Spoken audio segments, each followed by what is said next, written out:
Olá, meus amigos, a vocês que acompanham essa série de vídeos a respeito do contrato do FIES, sejam todos muito bem-vindos a mais um capítulo. Gente, você que não é inscrito nesse canal ainda, tá bom? Se inscreve lá, deixa o seu comentário, deixa o seu joinha, compartilha esse vídeo com quem vocês acham que pode precisar dessa informação, beleza? Hoje vamos estar abordando a cláusula de número 10 para dar continuidade, tá? A essa série de vídeos aqui, beleza? Se você entrou aqui e é a primeira vez que você assiste esse vídeo, eu te recomendo que você volte lá para o vídeo da cláusula de número 1 para poder entender vários conceitos aí e aplicações que podem vir a aparecer ao longo dos próximos vídeos. Então é interessante você estar bem embasado teoricamente para poder entender alguns conceitos, artifícios que podem vir a aparecer aí ao longo dessa série aí, tá bom? Então vamos lá então, cláusula de número 10. Bom, pessoal, tá passando alguns carros aqui, pode ser que de vez em quando incomode um pouquinho uma buzina ou um barulho de motor, tá? Cláusula 10ª, vamos lá. Do vencimento e forma de pagamento das prestações. Neste ato, para fins de pagamento, o financiado fixa como data de vencimento das parcelas e prestações do contrato o dia 10, tá? Esse dia aqui, ou você vai escolher durante todo o mês, ou o banco vai te dar um leque um pouco mais fechado para poder vencer essas parcelas aqui, tá bom? Dependendo do banco. Tem banco que vai liberar qualquer dia do mês, tem banco que vai te dar uma opção mais fechada. Ó, você tem aqui do 9 ao 15, por exemplo, né? Pode acontecer isso aí. Parágrafo 1º. Se o vencimento da prestação ocorrer no sábado, domingo ou feriado, o financiado poderá efetivar o pagamento no primeiro dia útil subsequente, sem incidência de encargos por atraso. Padrão, igual um boleto. Ah, venceu no domingo, paga na segunda sem multa, né? Sem juros. Padrão. Parágrafo 2º. Se em determinado mês não existir o dia escolhido para o vencimento das parcelas e prestações, a obrigação deverá ser quitada até o último dia útil do mês, do mesmo mês. Então pensa o seguinte, você escolheu como vencimento aí, você está no ano bissexto, escolheu dia 29 de fevereiro, por exemplo, que só acontece no bissexto. Cara, no próximo ano não vai existir esse dia. Qual o dia que você vai ter que pagar? Aí vem esse parágrafo aqui para poder elucidar sobre esse tema, né? Ficou essa lacuna aí? Ah, qual o dia que eu vou pagar? Poxa, se no mês que você for pagar não existiu o dia que você escolheu, você vai pagar no último dia útil daquele mês. Então, basicamente isso aí. Vamos virar a página aqui. Essa cláusula aqui, gente, esse parágrafo aqui é o que eu julgo mais importante, uma das informações mais importantes desse contrato, ou a mais importante, vou falar para você. Você tem que saber, todo mundo que entra no financiamento tem que saber essa informação aqui. Vamos lá, depois eu posso fazer um vídeo só sobre amortização extraordinária e vou publicar aqui nessa playlist aqui. Parágrafo 3º. A qualquer tempo é facultado ao financiado realizar a amortização extraordinária, sendo de R$ 100 o valor mínimo fixado para este pagamento. Cara, o que é amortização? A amortização extraordinária é quando você paga um valor que incide diretamente sobre o seu saldo devedor, sobre aquilo que você deve ao banco, entendeu?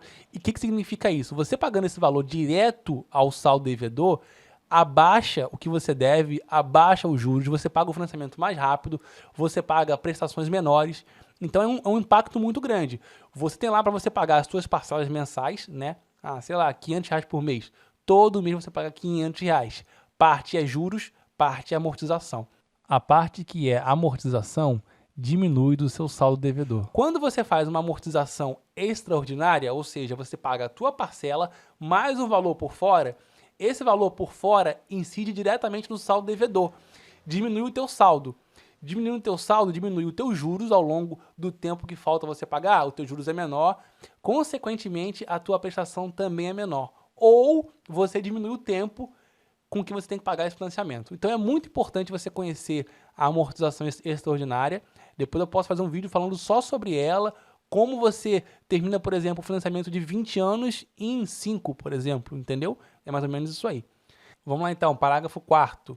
O valor da amortização extraordinária durante as fases de utilização e carência será utilizado para pagamento dos juros que trata o parágrafo 4º da cláusula 9ª e, quando integralmente pagos, o financiado poderá optar por utilizar o pagamento para reduzir ou quitar o valor do saldo devedor, sendo que a quitação do saldo devedor implicará nas seguintes restrições. Olha só, tem muita informação aqui. Quais são essas restrições?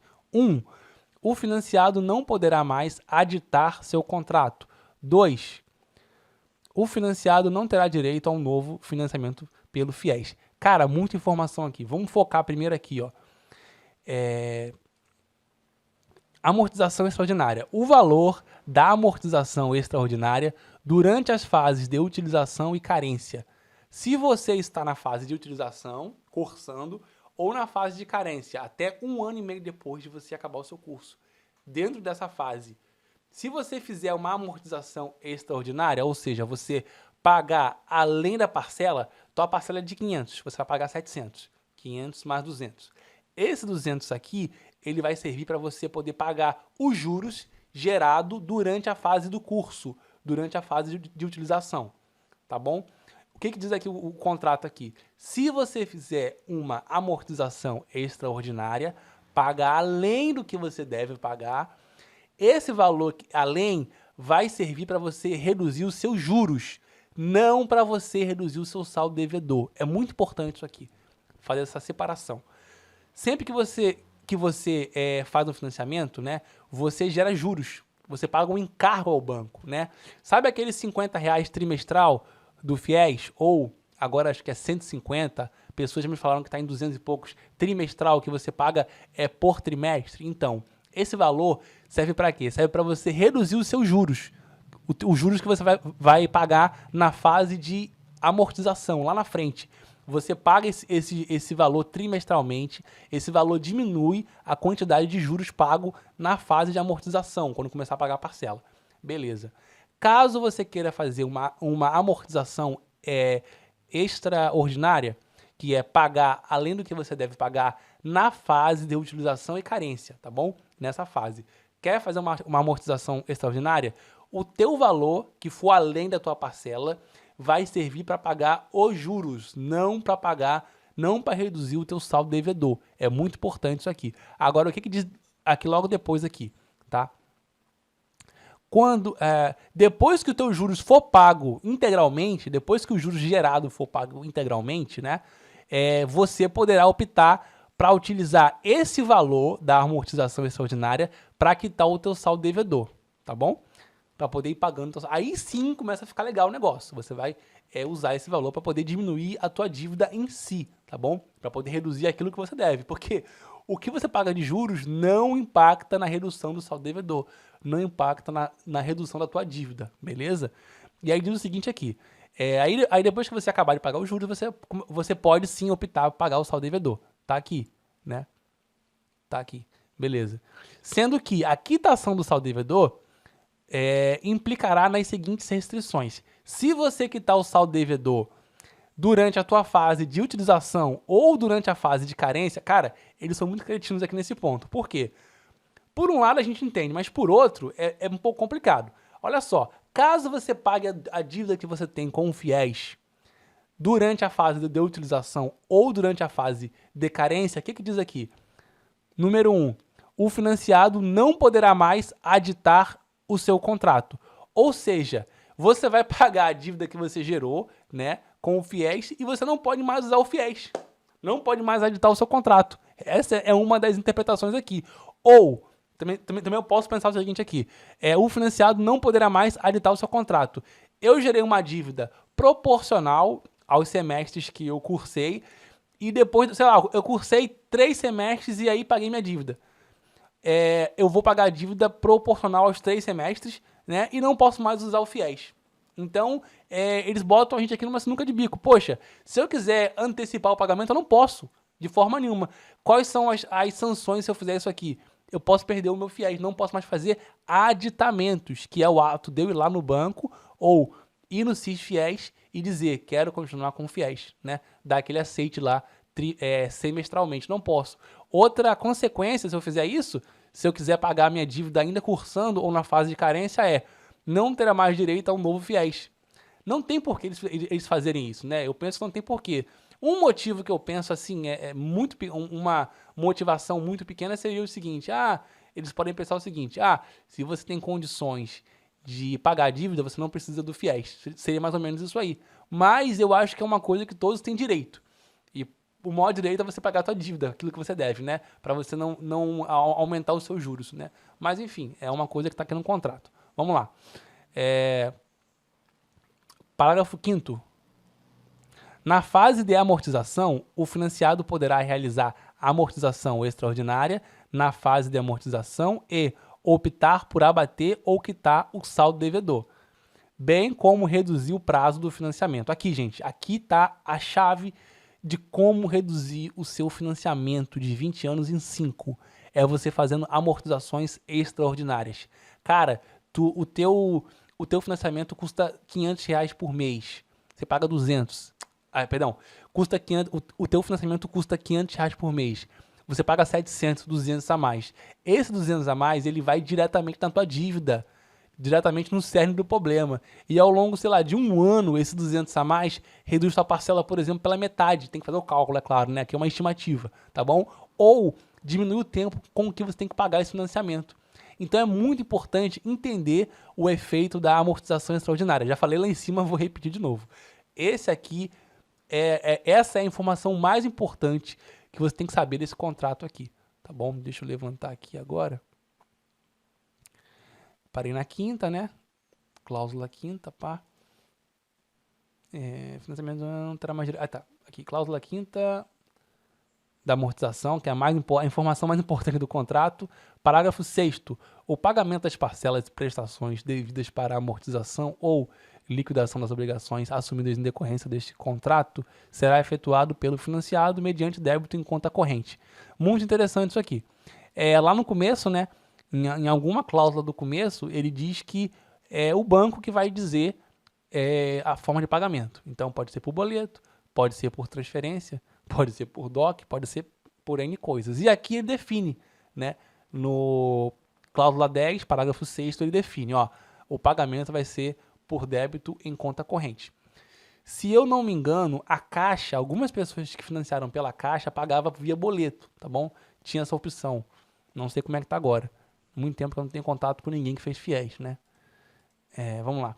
Parágrafo 7º. O recebimento das parcelas e prestações fora dos prazos avançados constituirá mera tolerância que não afetará de forma alguma as datas de seus financiamentos ou demais cláusulas e condições desses instrumentos, nem importará novação ou modificação do ajustado. Inclusive, quanto aos encargos resultantes da mora, imputa-se ao pagamento do débito o valor recebido obrigatoriamente na seguinte ordem. Cara, um pouco difícil isso aqui. Multa, juros moratórios, juros remuneratórios, comissão de permanência, outros acessórios. Deixa eu mudar a página aqui. Aí tá lá, né? Outros acessórios debitados, principal vencido e principal vencendo. Primeiro, o que quer dizer aqui o começo do parágrafo 7º? Vamos lá. O recebimento das parcelas e prestações fora dos prazos avançados constituirá em mera tolerância que não afetará de forma alguma as datas de seus vencimentos ou demais cláusulas e condições deste instrumento, nem importará novação ou modificação do ajustado, inclusive quanto aos encargos resultantes. Para aqui, no resultante. Para aqui. O que isso quer dizer, gente? Se o banco aceitar receber aquele boleto ou que você faça um pagamento mesmo fora do vencimento, e ainda que ele não faça dedução de multa e juros para você, ou seja, você era pagar dia 10, pagou dia 20, ele aceitou o pagamento, não cobrou multa, não cobrou juros de você. O que ele diz aqui? Não quer dizer que isso é uma regra. Não é porque ele aceitou de você um pagamento sem juros e sem multa que no próximo mês ele vai aceitar de novo, ou que isso vai ser regra do contrato a partir daquele momento, tá bom? Basicamente é isso aqui, só que ele complicou um pouquinho. Agora vamos para as próximas coisas aqui. E aqui agora ele vai dizer, né, o que vai estar incluso aí dessas multas e juros, né? E aí tem N tipos de multa, que eu não vou entrar aqui em detalhes porque não é muito interessante, né? Juros moratórios, juros por atraso, juros remuneratórios, comissão de permanência, né, que é uma multa característica de financiamentos, né, isso aqui que eu fiz aqui agora, né? Dentre outros aí que eu não vou entrar em detalhes aqui de cada um. Mas a informação que você tem que tirar do parágrafo 7º é o seguinte, meu amigo, se você pagou já vencido, o banco aceitou o pagamento no valor normal, sem cobrar multas e juros, não significa que todo mês vai ser assim.